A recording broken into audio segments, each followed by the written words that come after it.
과르디올라 감독의 명장병이나 그런 거는 아니었다. 과르디올라 감독이 이 수비 라인을 내려서 잠그기 시작한 게 후반전 막판쯤이거든요. 한 1, 2분 정도 남겨놓고 이제 수비 라인을 내렸는데 그 내린 상황에서의 문제가 생겼어요. 그 전에는 사실 맨시티가 굉장히 잘한 경기였습니다. 특히나 먼저 마레즈의 득점으로 리드를 해나가는 상황이었잖아요. 그런 상황에서 맨시티가 좋았던 건 뭐냐면 맨시티가 수비 라인을 완벽하게 내리지 않았다는 거죠. 맨시티는 수비 라인을 내렸을 때 이 박스 안에서 수비 숫자 늘리고 수비를 하는 방식에서는 맨시티가 그렇게 강점이 없거든요. 그래서 과르디올라 감독도 오늘 경기를 이기고 있었지만 거의 한 88분, 89분쯤까지 수비 라인을 완벽하게 내리는 경기를 하진 않았어요. 살짝 라인을 올리고 거기서 이제 레알 마드리드의 공격을 끊어서 역습을 하고 여기서 이제 그릴리시가 결정적인 찬스를 잡는 장면들이 몇 차례 나왔었잖아요. 이제 그게 이제 맨시티가 오늘 경기에서 데브라이너 교체로 빼고 귄도안 투입하고 조금씩 이제 수비적인 모습들을 취해갔지만 완벽하게 수비 라인을 내리지 않은 게 과르디올라 감독이 잘한 점이었거든요. 그 과정에서 또 맨시티가 수비 라인을 완벽하게 내리지 않다 보니까 그릴리시의 결정적인 찬스가 몇 차례 찾아왔었죠. 그런데 이제 그릴리시의 그 쿠르투아까지 확실하게 제쳐내고 슈팅을 했던 거, 그게 이제 이 맨디의 엄청난 슈퍼세이브가 나오면서 득점이 무산이 되었고, 그리고 곧바로 또 찾아온 그릴리시의 그 결정적인 슈팅이 쿠르투아의 선방이 나오면서 또 득점을 기록하지 못했고, 그릴리시가 결정적인 찬스가 나왔을 때 결국 결정을 지어주지 못하면서 맨시티가 추가 득점을 할 수 있는 상황들이 지나갔어요. 그렇기 때문에 결국에는 과르디올라 감독도 경기 막판이 됐을 때 수비 라인을 이제 내릴 수밖에 없었죠. 경기 막판이 됐을 때 이 과르디올라 감독도 이제 2점 차이가 나니까 이 수비 라인을 내려도 되겠다 싶어서 88분, 한 89분 진짜 1, 2분 정도를 남겨두고 수비 라인을 완벽하게 내렸는데 이제 거기서 이제 문제가 발생했습니다. 여기서 이제 안첼로티 감독의 용병술, 그리고 과르디올라 감독의, 그리고 맨시티의 약점이 나오는데, 이 과르디올라 감독이 1, 2분 정도를 남겨두고 수비 라인을 내렸잖아요. 그러면서 이제 박스 안에 수비 숫자를 늘려놓고 이 레알 마드리드의 공격을 마지막까지 막아내겠다. 반면에 레알 마드리드는 보통 이제 안첼로티 감독이 팀이 지고 있는 상황에서 교체를 할 때 모드리치나 크로스를 두 선수 중 한 명은 안 빼거든요. 왜냐? 마지막에 크로스의 패스 한 방, 혹은 모드리치의 슈팅이나 패스 한 방, 이게 나와서 경기가 뒤집어지는 상황이 많이 나오기 때문에 안첼로티 감독이 모드리치나 크로스를 마지막까지 두 선수 중 한 명 정도는 남겨두고 경기를 해요. 오늘 안첼로티 감독이 마지막에 어떤 선택을 했냐면, 안첼로티 감독이 이번 시즌에 잘 하지 않는 선택을 했어요. 최전방에 모드리치를 빼고 아센시오를 투입하면서 전방의 공격 숫자를 늘렸죠. 그리고 여기에 더해서 이 크로스를 빼고 호드리구를 투입하면서 호드리구도 전방으로 올렸고요. 그러면서 최전방에 있는 공격 숫자를 최대한으로 늘리고, 맨시티가 수비 라인을 내렸을 때 맨시티의 약점은 지키는 플레이에 약점이 있다, 이렇게 판단해서 안첼로티 감독은 그냥 전방의 공격 숫자를 확실히 늘려놓고 전방으로 계속 볼을 보내주기 시작했습니다. 그런데 이 안첼로티 감독의 용병술이 확실하게 통해버렸죠. 90분에 호드리구의 득점, 그리고 91분에 호드리구의 추가골, 이 두 개의 득점이 정말 1분 사이에 두 골이 들어가면서 경기가 이 두 골차 맨시티의 승리에서 연장전을 가버리게 되는 결과가 나왔어요. 이러한 측면에서 보면 안첼로티 감독이 평소처럼 모드리치나 크로스를 남겨두고 두 선수의 패스나 슈팅 한 방, 이거를 믿는 게 아니라 이번 경기에서는 공격 숫자를 늘려놓고 페널티 박스 안에서 승부를 보자, 이 선택을 한 게 안첼로티 감독이 정말 좋은 선택을 했고 오늘 경기에서 레알 마드리드가 승리를 가져갈 수 있었던 가장 주요한 포인트였다.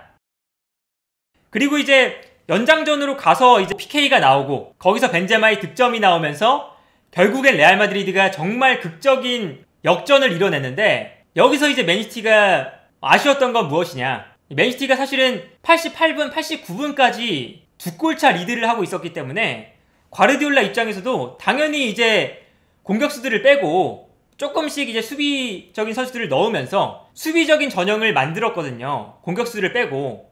그러다 보니까 오히려 맨시티가 공격수가 없는 상황이 되어버렸어요. 연장전에는 레알 마드리드가 수비 라인을 분명히 이제 후방으로 뒤로 물리고 있는 상황, 그리고 맨시티가 득점이 필요한 상황인데 맨시티는 공격수의 숫자도 부족했고, 그리고 맨시티가 제공권이나 전방에서 싸워주는 스타일의 선수가 없기 때문에,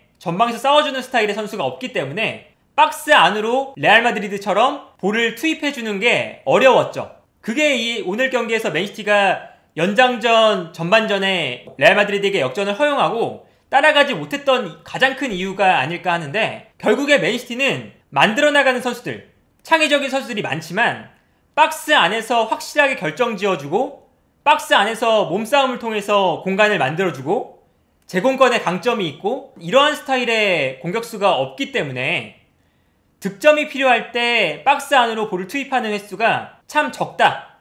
맨시티의 공격 상황에서 볼 수 있었던 건, 맨시티가 득점을 위해서 계속해서 볼을 투입해야 되는데 박스 안으로 들어가 있는 숫자보다 박스 밖에서 패스를 주고받는 선수의 숫자가 훨씬 많았어요.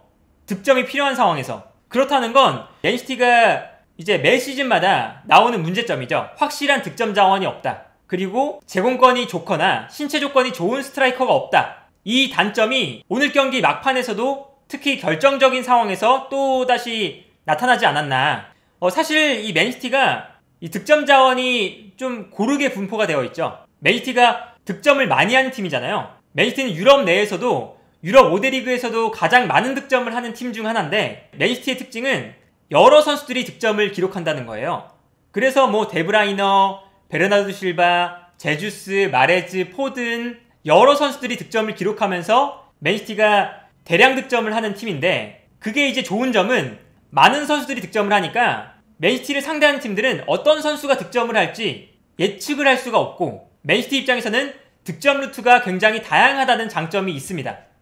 그런데 단점은 무엇이냐?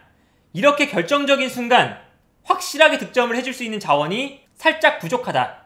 이게 맨시티의 가장 큰 문제죠. 그래서 맨시티가 이번 시즌 시작할 때도 케인의 영입을 원했던 이유, 이번 시즌 계속해서 홀란드나 케인을 영입해야 되는 것이 아니냐, 이런 이야기가 나오는 이유가 뭐냐면, 결국엔 이렇게 결정적인 순간에 맨시티는 결정을 지어줄 선수가 부족하거든요. 그게 이제 맨시티의 가장 큰 문제고, 그 문제가 오늘 경기에서 명확하게 나타났다.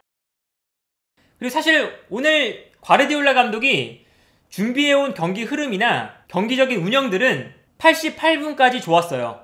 이 데브라이너가 이 경기 후반전으로 갈수록 조금씩 체력적으로 좀 지쳐있는 모습도 있었고, 컨디션이 오늘 경기에서 그렇게 좋지 않았거든요. 그러다 보니까 과르디올라 감독이 귄도안 투입하면서 중원을 좀 더 단단하게 가져가겠다. 베르나르도 실바가 데브라이너의 위치에 올라가고, 베르나르도 실바가 순간적으로 앞선에 배치되는 상황이 만들어졌어요. 이 과정에서 베르나르도 실바의 위치를 바꾸는 상황에서, 여기서 이제 레알 마드리드가 베르나르도 실바의 움직임을 놓쳤고, 여기서 베르나르도 실바의 패스, 그리고 마레즈의 득점이 나왔거든요.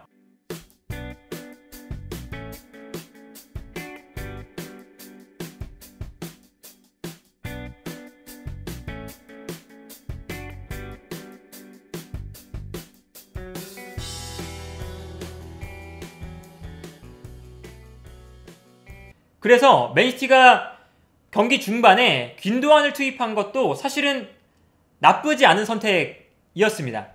그리고 후반전에 맨시티가 포든과 제주스의 위치를 바꿨거든요. 그러면서 제주스가 이 측면으로 빠지고, 그리고 포든이 제로톱으로 사용되면서 포든이 내려올 때 맨시티의 중원 숫자가 늘어나면서 중원에서의 우위를 가져갈 수 있는 상황을 만들어주고, 이 전술 변화도 후반전에 잘 선택했던 전술 변화였고, 그리고 오늘 경기 이제 시작할 때 워커를 사실 좀 무리해서 투입하지 않았나 싶었는데, 워커가 나오니까 오늘 경기에서 비니시우스가 거의 영향력이 없었죠. 비니시우스와 워커의 대결에서 워커가 완벽하게 승리를 했어요. 1차전에서 스톤스나 그리고 페르난지뉴의 이 스피드가 느려서 비니시우스에게 너무나 많은 돌파를 허용하고 심지어는 득점까지 허용했던 그런 상황들이 있었기 때문에, 오늘 워커가 부상에서 완벽하게 회복했는지 모르겠지만 경기 감각이 조금 떨어져 있는 상황이었는데도 불구하고 워커를 과감하게 선발로 기용했거든요.